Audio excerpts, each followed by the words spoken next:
What is going on, guys? So I need to get my shit together. Really, that's what needs to happen. Again, it's like late Sunday right now, and this is dropping like more than almost towards the end of Sunday. So it's bad form. I need to stop doing that. I did that on last Sunday's video, and I apologize for that, and I apologize for this. What I need to do is I need to start recording these and actually doing the Sunday drive videos Saturday night or Saturday after work, so that way you guys can get the Sunday drive drop Sunday morning and actually enjoy the Sunday drive videos on Sunday. And that is totally bad form. It's totally my fault. I completely apologize. I will get my shit together for next week. I promise you guys that. So today we're gonna start a very long story. Now this is gonna be a multiple part video because there's so much to tell. And that is the story of the Slutbucket, my 1998 M3 convertible.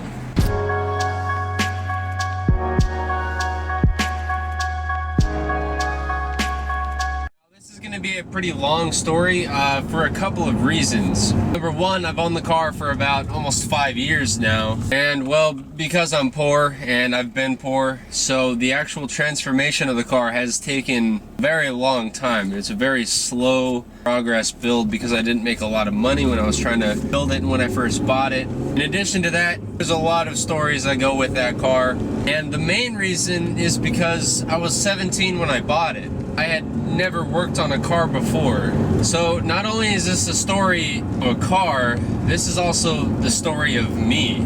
See, when I first bought that car, I knew nothing about cars. I knew very little. I knew specs, I knew horsepower ratings, curb weights, and that's about it. As far as actual mechanical knowledge, I knew nothing. And so the reason you guys get excellent DIYs, the reason I'm good at building these cars, the reason I am as good of a technician and as good as building cars as I am today is because that car. So not only is this a video about a progression of a car, it's also a progression of me and the enthusiast that I am today. So when I first bought that car, I was 17. I hadn't really solidly picked on a car.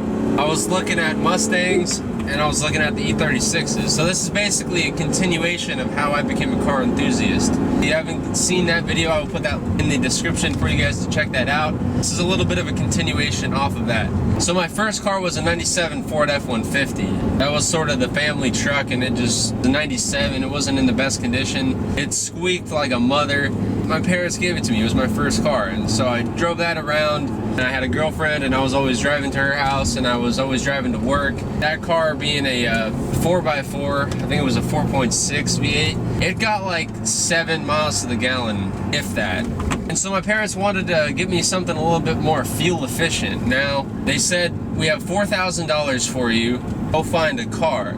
And so I didn't even look at E36s because at the time I didn't think I could get a decent one for $4,000. And a lot of this story is just going to be me being stupid and ignorant young kid. So you can totally get a clean E36 for $4,000. I didn't even know that, so I didn't even look at them, honestly. And so I was looking at one car. It was I want to say it was a 2001 or 2002 OZ Rally Mitsubishi Lancer. 5-speed manual. It was pretty clean. And I was talking with the guy, and we had it all lined up to buy it. And instead they said, oh, we found you this 2004 Volvo XC90 SUV. You can drive it, your sister can drive it. And I was like, oh, great. So we got that. And I was sad, and I was kind of bummed. And so I was like, forget this. I'm going to go save up my own money and buy my own car. And now we were driving home from school one day. I carpooled with a bunch of my friends. My friend Alex bought a 98 M3 convertible black on black. And the dude was asking $4,000 for it, and that was a little bit more money than I had saved up at the time.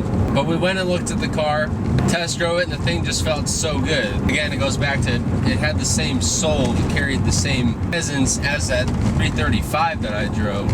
And so the car itself had all sorts of problems. It was automatic, it was a convertible, which I don't really think is a downside, but the convertible top didn't work at all. Not to mention the convertible top had rips in it, so it leaked in the rain. It leaked oil through the head gasket, which was a nice feature. It had good compression, so it ran fine. It just leaked oil through the head gasket. It leaked coolant through the water pump. The radiator leaked. The headlights were super faded. It didn't have fog lights in it at all. They just totally fell out.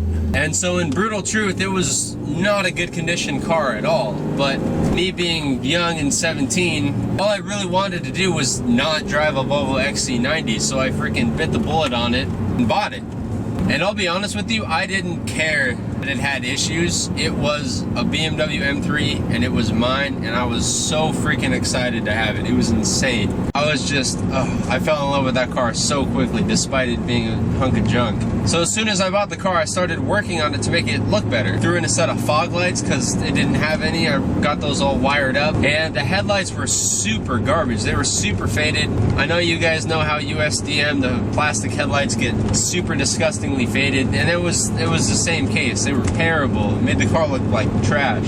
So I bought a set of eBay headlights for it. I put those in, wired them up. They have some halos. They're still on the car. They're not the best headlights, but they're way better than the factory ones. Now, keep in mind, I was working at the time. I was working as a courtesy clerk at a grocery store, so working about 16 hours a week. And so I made, on a good paycheck, roughly a little bit over $100. So I didn't have a lot of money to work on the car, you know? And so just about every paycheck, I was planning what modifications I was going to do to the car to make it look better. So I got a set of headlights, I got a set of fog tail lights, I got the fog lights in, and I got the windows tinted. And so that was like over the duration of like maybe 5 or 6 weeks, because I had to save up and then pull the trigger on it. Not to mention I still had to pay for gas and all of that stuff. So I finally get the windows tinted, and I got them at 5% tint, so it's freaking black as night. And I'm driving to work from my girlfriend's house, and the car just shuts off. I'm sitting at a stoplight, it just turns off. So I'm like, oh great, what the hell, right? And so this is about a month after I first got the car. And so I started up, and the car won't idle at all. And so I figured out that if I held the gas, I could like keep it idling. So that's what I did. So I turned it on, I got it running, and then I just sat there and feathered it, left foot brake, put it in drive. And then whenever I would come to a stop, I'd throw it in neutral, left foot brake, and then sort of keep the engine alive with my foot, with the gas pedal.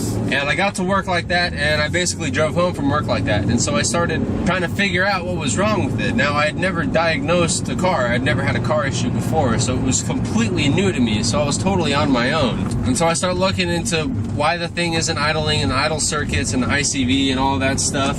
And it threw a check engine light. Now, at the time, I was saving up for, I want to say, a new stereo system, and the stereo system I was looking at was about $200. And so I had about $200 to get this solved, although I didn't really want to use all $200 of it. I start calling around, and there's this BMW shop in Oceanside, and they quoted me $150 to figure out what the problem was. And so me being poor, only having $200, I was like, you know, I think I'd rather try and figure this out by myself and save my $200. So I start looking into it. I went out and bought an OBD reader from Pep Boys for like 90 or $100, and that's what they were gonna do at the shop anyway. They would have pulled the codes to try and see what was wrong with it. And so I thought, hey, you know, it's $150 for them to test it. Why don't I just buy an OBD reader for $100 and figure it out myself? And that's sort of where the DIY thing started for me, where I started actually working on my own car, was because it wouldn't freaking idle. So I figured out it was a mass airflow sensor, and so I went out, bought a new mass airflow. It was a little over $100, and then that was it. I had $0 again, but my car ran. Now, if I had gone out to that shop and had them diagnose it, it would have been $150, and then I would have only had $50 to fix it. Now, the mass airflow was like $120 or something, so I barely had enough to fix it in the first place, but then I would have only had $50 to get the mass airflow, and I couldn't have done it, so I wouldn't have had a car for a week. So I figured it out, replaced the sensor, and then the car ran. Then I had to basically start from ground zero, save up, and buy a new radio. Alright, that is it for part 1. Thank you guys so much for watching. Keep it fresh, and I will see you guys later.